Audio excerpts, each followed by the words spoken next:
Алғыс дәрігердің барлығына, елімнің алаңдаған тағдырына.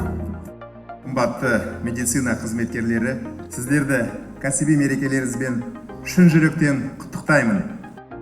Дорогие медицинские работники, впервые за это время мы можем с вами встретиться не так, как нам диктует вирус, а так, как мы этого хотим. Наконец мы можем улыбнуться друг другу без масок. Наш долг как местных исполнительных органов – создавать условия для вашей работы и вас лично. Мы продолжим оснащать наши медучреждения современным оборудованием, выделять средства на повышение квалификации кадров и социальную поддержку молодых специалистов.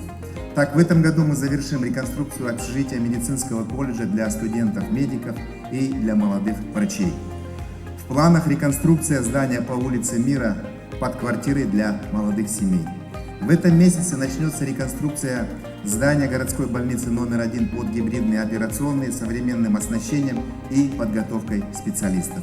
Идет расширение сети под реабилитационные центры для детей с особенными потребностями. В планах строительства пристройки к детской областной больнице. Это позволит нам создать современную триаж-систему для приема и лечения детей. Полностью восстановили инфекционную инфраструктуру. Построили 3 больницы на 318 койко-мест.